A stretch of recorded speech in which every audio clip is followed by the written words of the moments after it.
In this video I'm going to show you how to stretch the piriformis muscle. This is a useful stretch for all athletes, but particularly runners and those that suffer from piriformis syndrome or have restricted hips. So the piriformis muscle attaches to the greater trochanter of the femur here and runs to the sacrum here, like that.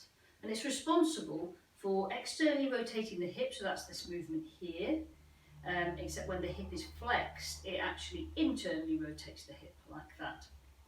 And it's quite a small muscle, but it can cause quite sizable problems, and that's largely due to its proximity to the sciatic nerve, which runs in most people behind the piriformis, so down like this, and in some people it actually pierces the piriformis, which lies here itself. And because of that, if you get any aggravation or hypertrophy or spasm of the piriformis, then it can actually cause sciatica-like symptoms, which is pain, numbness, tingling, which radiates down the back of the leg and almost into the foot, or can be into the foot. Also, if the piriformis is particularly tight, it can hold the hip into this position here, which can alter the biomechanics, especially if you're a runner, and cause additional stresses on other joints as well. So it is important to stretch the piriformis to alleviate those symptoms and prevent other injuries occurring.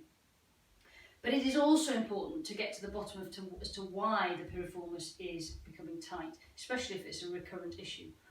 Often the piriformis becomes overloaded and therefore tight if glute max or glute med are not performing their jobs effectively, and the piriformis steps in and becomes overloaded as a result. Also though, there could be an issue with a hip joint, so a problem here which could be causing the piriformis to be tight. So it is important to get to the root cause as to why the piriformis is tight, as well as just simply stretching it. But this is the stretch then, and in this example I'm stretching the piriformis on my right side. So what you need to do is get onto all fours, and put your right knee so that it's directly below your right shoulder, and your right ankle is directly in front of your left knee. And then you kind of sink down onto your right knee until you feel a stretch about here, basically. If you can't feel a stretch, you might need to alter the angle of your hip and ankle so that you perhaps a little bit more rotation put through the hip joint. But you will feel it in this area here, and then you need to hold that for about 15 seconds. And that is an effective stretch for the piriformis. Happy stretching.